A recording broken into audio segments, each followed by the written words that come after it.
Bí a ṣe ń bá ìtàn Fẹlá Aníkúlápó Kútì àti MKO Abiola bọ̀, tí Fẹlá Aníkúlápó tó sì kọrin bú MKO Abiola tó fi jẹ́ wípé ó tún fi tìpà kó ìgbẹ́ lọ sí ilé MKO Abiola. Ẹ máa bá wa bọ̀. Iléeṣẹ́ Decca ló pe Fẹlá nígbà náà pé kó wá ṣeré lọ́dọ̀ àwọn o, àwọn yóò sì fún un ní owó gidi. Iléeṣẹ́ Decca yìí ló ń gbé àwọn orin Ebenezer jáde àti ọ̀pọ̀lọpọ̀ àwọn olórin ńláńlá ló tún ń kọ orin lọ́dọ̀ wọn. Nígbà tí owó Abiola di ńlá tán, òun ló di aláṣẹ àti alága iléeṣẹ́ náà, bíi pé òun ló ní iléeṣẹ́ náà ni. Tí wọ́n sì bá Fẹlá ṣe àdéhùn, wọ́n sọ fún Fẹlá wípé MKO Abiola ni alága iléeṣẹ́ àwọn. Nítorí bẹ́ẹ̀ kò sí iye owó tó fẹ́ gbà tí àwọn kò ní lè fún un. Bẹ́ẹ̀ ni wọ́n jọ bẹ̀rẹ̀ àjọṣepọ̀. Àwọn orin 12 ni Fẹlá gbà pé òun yóò ṣe fún wọn ní iléeṣẹ́ Decca. Owó sì ni eléyìí yóò mú wọlé fún Fẹlá.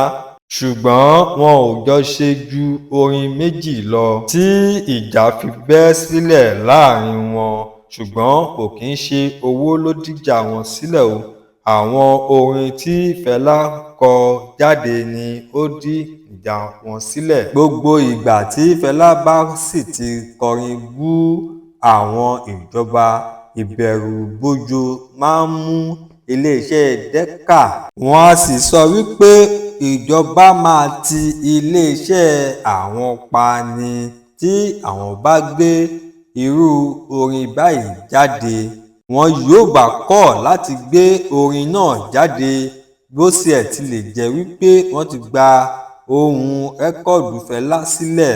Èyí tó burú jù bẹ́ẹ̀ ni pé ìgbà tí Fẹlá fẹ́ ṣe rẹ́kọ̀dù láti bú Abiola, ó fẹ́ bú MKO Abiola pé ó kó owó ará ìlú jẹ àti pé gbogbo owó tó ní tí àwọn ènìyàn ń torí ẹ̀ pariwo ẹ̀. Olè lòun àti àwọn ọ̀rẹ́ rẹ̀ tí wọ́n wà nínú sọ́jà tó ń ṣe ìjọba Nàìjíríà ń jà. Owó àwọn ará ìlú ni wọ́n jọ ń jí kó lásìkò náà. Kí ló sì fà pé à ń kọrin bú ara ẹni ni pé Fẹlá ń gbèjà ará ìlú àti pé àwọn kan á kàn wà níbì kan, á kó oríkorí síbì kan, á kàn kó owó ará ìlú á sì máa pa lápapín sí àpò ara wọn. Gbogbo eléyìí ni Fẹlá ò fẹ́ tó sì ń pariwo nígbà náà. Lásìkò náà ṣé gbogbo ènìyàn ló mọ̀ pé ọ̀rẹ́ ni Muritàlá Muhammed àti MKO Abiola. Wọ́n jẹ́ ọ̀rẹ́ títí Muritàlá fi lé Gowon kúrò lórí oyè, tí Muritàlá sì jẹ́ olórí Nàìjíríà ní ọjọ́ 29 oṣù keje ọdún 1975. Abiola sì mú ọgbọ́n kan wá lásìkò náà pé kí àwọn ará ìlú lè máa bá ara wọn sọ̀rọ̀.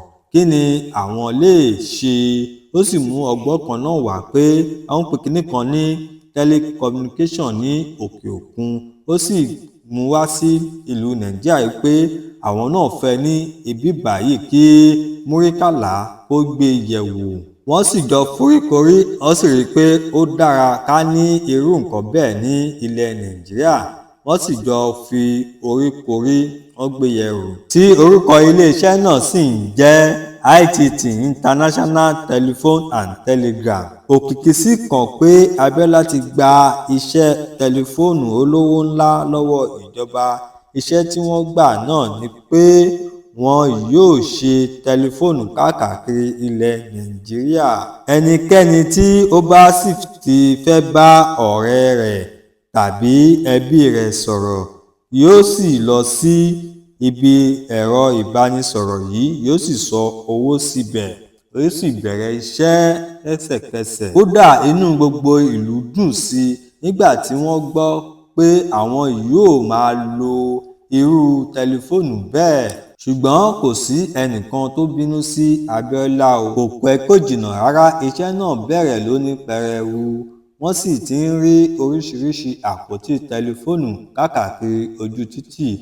Kò sì pẹ́ rárá tí tẹlifóònù náà fi bẹ̀rẹ̀ iṣẹ́. Ṣùgbọ́n bí wọ́n ṣe múra láti ṣí tẹlifóònù yìí kò pẹ́ rárá tí àwọn Dimka fi pa Muritala Muhammed tí wọ́n sì ń múra láti gba ìjọba lọ́wọ́ rẹ̀ lọ́jọ́ kẹtàlá oṣù kejì 1976 lẹ́yìn oṣù mẹ́fà tó gba ìjọba. Ọbásanjọ́ tí ń ṣe igbákejì ló gba ipò olórí Nàìjíríà tuntun. Òun náà sì wà níbẹ̀ nígbà tí àwọn tẹlifóònù Abiola yìí bẹ̀rẹ̀ iṣẹ́. A kò mọ̀ bíyá àwọn irinṣẹ́ tí Abiola lò ní kò dáa ni àbí àwọn ará ìlú ló ba ẹ́ńjìnì tẹlifóònù náà jẹ́ ni, nítorí pé kò ju bíi oṣù mẹ́ta tí wọ́n ṣí tẹlifóònù yìí ni kò ti ṣiṣẹ́ mọ́ rárá. Ibi tí wàhálà sì ti bẹ̀rẹ̀ pẹ̀lú Fela Aníkúlápó àti MKO Abiola nìyẹn tó fi di pé wọ́n ti ń kọrin búra wọn. Ẹ dẹ̀ má gbàgbé wípé MKO Abiola ti ṣẹ Fela tẹ́lẹ̀ ó tún wá fi eléyìí ó tún wá fi kún fún un. A ó máa bá ìtàn náà bọ̀ láìpẹ́ jọjọn. Ẹ jọ̀wọ́ ẹ bá wa subscribe, ẹ tẹ like, ẹ bá wa comment, ẹ má gbàgbé láti bá wa share. Ẹ ṣé tẹ̀ ń gbọ́ wa.